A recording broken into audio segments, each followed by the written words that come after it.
Bonjour! Donc, on est présentement au même endroit que là où on a tourné notre dernière capsule.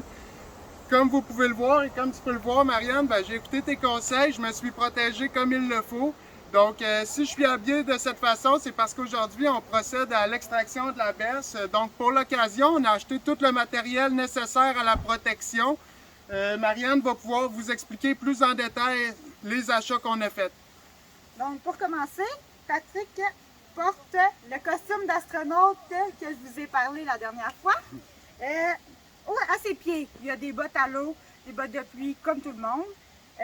Après ça, il y a une combinaison en polypropylène.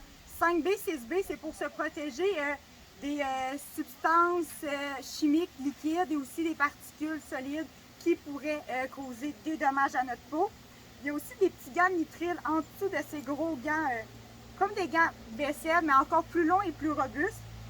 C'est pour se protéger aussi de la contamination croisée quand il va retirer ses vêtements. Et sa visière qui est réutilisée de la COVID-19.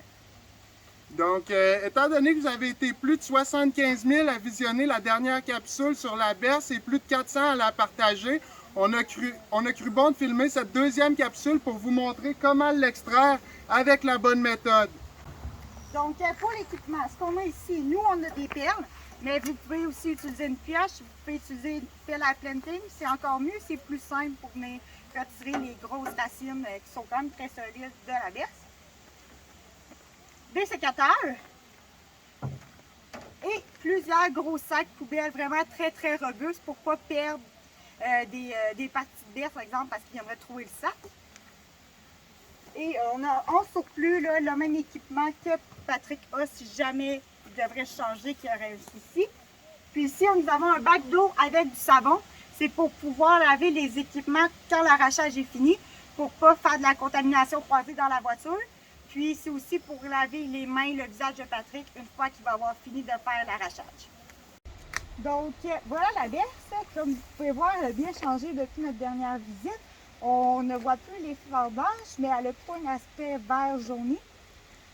Si on regarde très proche ici, c'est plus facile d'accès, on peut voir ici les graines de la berce qui vont bientôt être disséminées. Puis si on regarde ici à côté, on voit que les graines ont déjà été disséminées. Donc on est comme un petit peu en retard pour venir faire notre opération, mais en même temps, ça vous permet vraiment de voir les différents stades de vie de la berce, de voir les différentes méthodes pour l'arracher.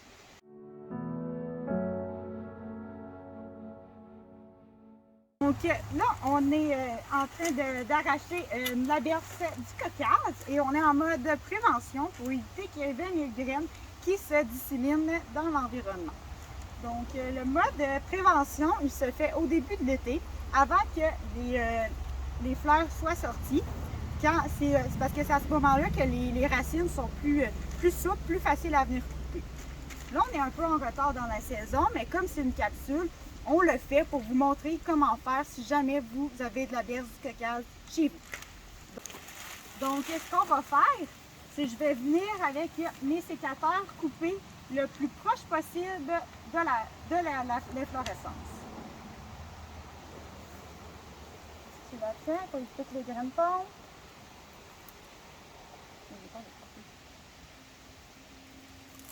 Voilà.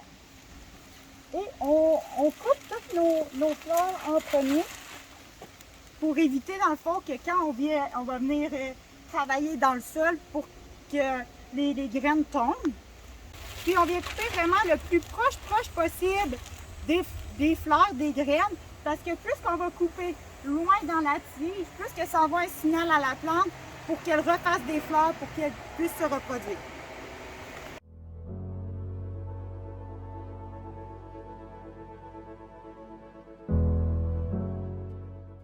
Donc, nous avons fini de couper les ombelles avec les graines.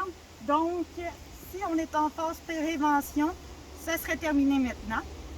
Si jamais là, vous prévoyez faire une phase prévention, mais que vous ne savez pas si vous allez pouvoir être là au bon moment, c'est-à-dire quand toutes les fleurs vont être en graines, vous pouvez venir mettre un gros sac en plastique très robuste autour de tous les ombelles qui étaient ici où on a coupé, puis l'attacher très serré ici, votre sac.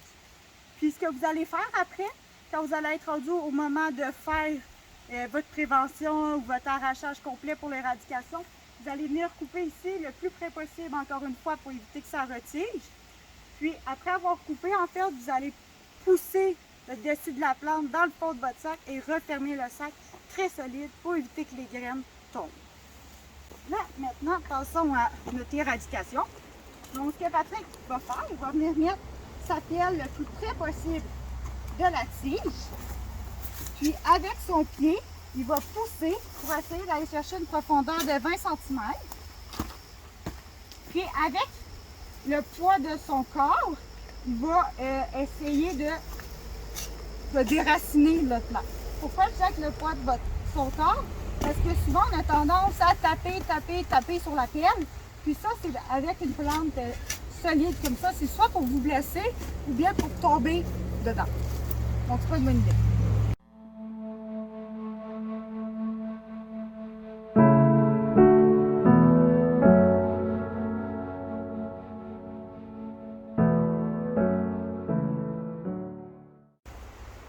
On a ici une partie de la racine.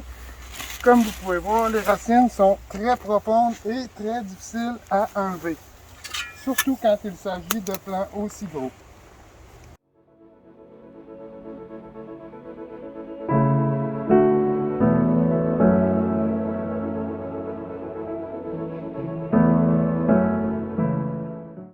Et voilà pour le premier plant.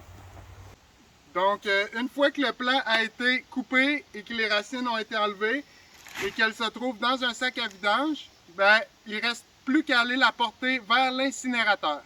Bref, voici la façon de faire pour extraire une berce du Caucase. Donc, si vous en voyez sur votre terrain ou sur le territoire de la ville, n'hésitez surtout pas à nous contacter pour qu'on puisse vous guider dans la démarche à suivre pour éradiquer la plante. Si vous avez aimé la vidéo, n'hésitez pas à mettre un like et partager pour que l'information atteigne un maximum de gens. Merci! Merci!